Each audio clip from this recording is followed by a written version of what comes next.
ശബരിമല സ്വർണ്ണക്കേസിൽ കളവിന് നേതൃത്വം നൽകിയ പത്മകുമാറിനെ വൈകിയാണെങ്കിലും അറസ്റ്റ് ചെയ്യാൻ അന്വേഷണ സംഘം നിർബന്ധിതമായിരിക്കുകയാണ്.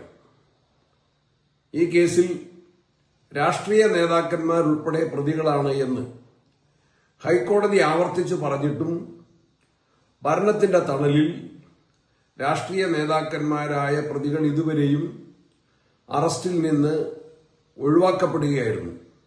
കോടതി ആവർത്തിച്ച് പറയുകയും തെളിവുകൾ വളരെ കൃത്യമായും വ്യക്തമായും ബോധ്യപ്പെടുകയും ചെയ്ത സാഹചര്യത്തിലാണ് പത്മകുമാറിന്റെ അറസ്റ്റിലേക്ക് എത്തിയിട്ടുള്ളത്. വാസുവിനെ തുടർന്ന് പത്മകുമാറും ഇപ്പോൾ അകത്താകുന്നു. ഇനിയും കൂടുതൽ CPM നേതാക്കന്മാർ ഇതിൽ ഉൾപ്പെട്ടിട്ടുണ്ട്.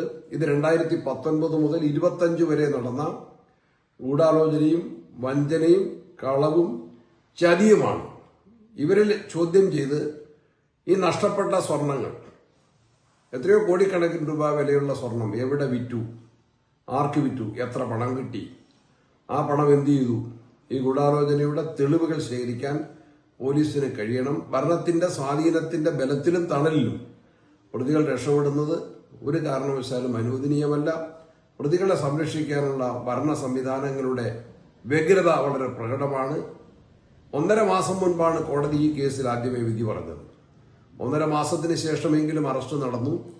ഈ കാലയളവിൽ തെളിവുകൾ നശിപ്പിക്കാൻ പ്രതികൾക്ക് ഗവൺമെന്റും പോലീസും ചേർന്ന് സൗകര്യങ്ങൾ ചെയ്തു കൊടുക്കുകയായിരുന്നു. ഇനിയും കൂടുതൽ പ്രതികളെ പിടിക്കാനുണ്ട്, നഷ്ടപ്പെട്ട സ്വർണം വീണ്ടെടുക്കാനുണ്ട്.